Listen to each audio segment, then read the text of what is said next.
Hello दोस्तों, welcome to Edify academy for commerce. तो कैसा गया आप लोग का एग्जाम इकोनॉमिक्स का? जल्दी जल्दी कमेंट करके बताओ।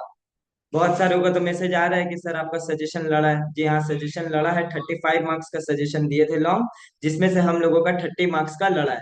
तो बस खुश तो बहुत हो गए तुम, है ना? तो चलिए आज हम लोग करने वाले हैं इस वीडियो में एमसीक्यू एसएक्यू। हम लोग एक बार करेक्शन कर लेते हैं, देख लो अपने अपना कितना सही किया कितना गलत किया। कमेंट बॉक्स में जरूर बताना कि आपका कितना मार्क्स आ रहा है, अपने से बताइए। पहला question, average fix cost curve will be downward sloping. अच्छा, ये जितना भी एमसीक्यूज एसएक्यूज है ये 100% करेक्ट है। कोई भी अगर बोल रहा है गलत है तो वो बेकार है। Number two, when average cost is minimum then the marginal cost is equal to average cost होगा।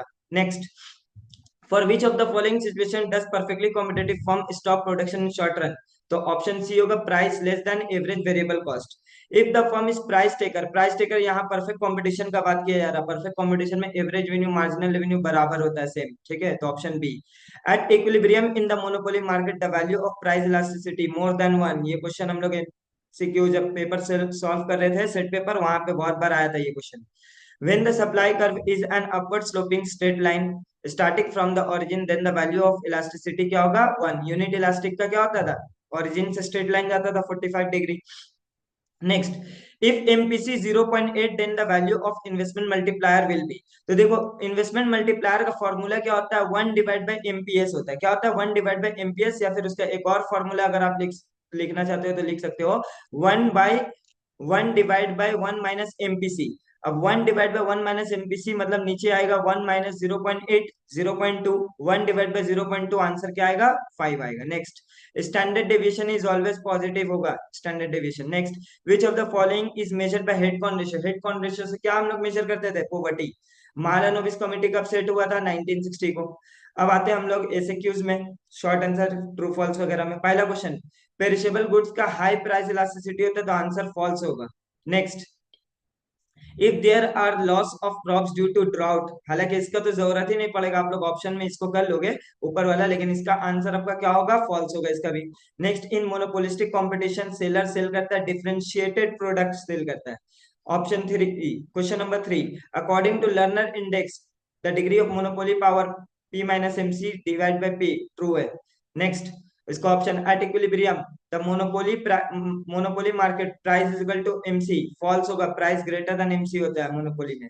Next, markup is nothing but plan profit, answer is yes, true true true. Next, in case of industrial goods price is cost determined and output is determined, demand determined, answer is very true. Next, five, range निकालने वाला, range का formula क्या? Maximum minus minimum. अब maximum कितना है? 70। Minimum कितना? 8। 70 - 8, 62। Next, the value of standard deviation depends on the value of all the variables, yes, true.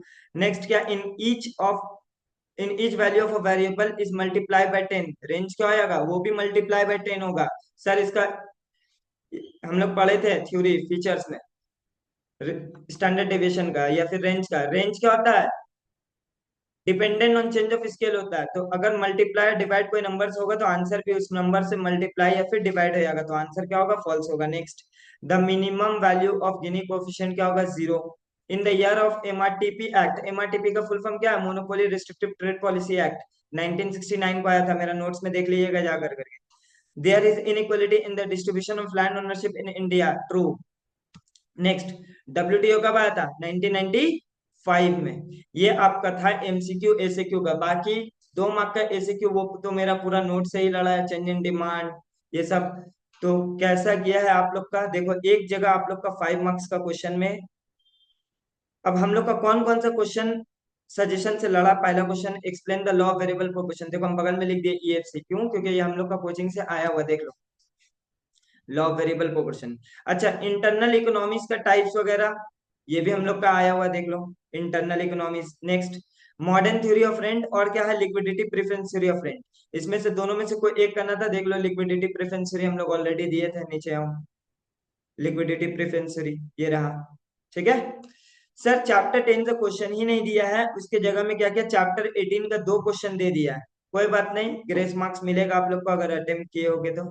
Next, discuss the income census, income method, census of income method. देख लो, census of income method हम लोग का suggestion में था या नहीं था?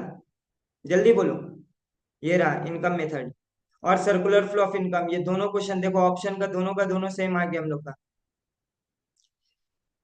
ये देखो circular flow of income, option देख रहे हो, ऑप्शन भी दोनों सेम आ गया। Discuss the difference between balance of trade and balance of payment, ये तो पहला ही क्वेश्चन था भाई इस चैप्टर का, देख लो। Chapter 18, difference between balance of trade and balance of payment. Next, इसके बाद क्या है, फंक्शन ऑफ कमर्शियल बैंक, ये भी हम दिए थे, function of commercial bank, bank chapter से, ये रहा function of commercial bank. Next, equilibrium exchange rate, ये क्वेश्चन हम नहीं दिए थे क्योंकि चैप्टर 18 से ऑलरेडी हम 3 क्वेश्चन दे चुके थे। अब हमको नहीं लग रहा था कि ये उतना इंपॉर्टेंट है, लेकिन अब 2 क्वेश्चन दे दिया, क्या कर सकते हो, छोड़ो, आगे बढ़ते हैं। सर स्टैंडर्ड डेविएशन का सजेशन क्यों नहीं दिए थे? स्टैंडर्ड डेविएशन देखो प्रैक्टिकल है, ये एक ही आता है क्वेश्चन, इसका क्या देंगे इंपॉर्टेंट, ये तो आप लोग को इजी आता ही होगा। नेक्स्ट आपका क्या है,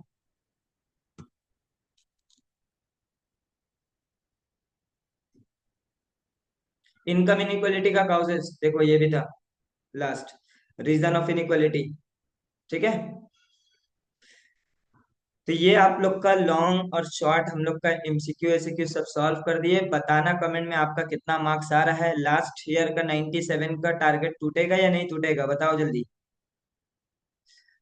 चलिए, यहीं तक था आज का वीडियो। बीएसटीडी का भी सजेशन आप लोग वही फॉलो करिएगा जो हम दिए हैं यूट्यूब चैनल में, उसको अच्छे से कर करके जाना, उम्मीद है उसी से आएगा क्वेश्चन। खुश रहो, मजा आया, चलो।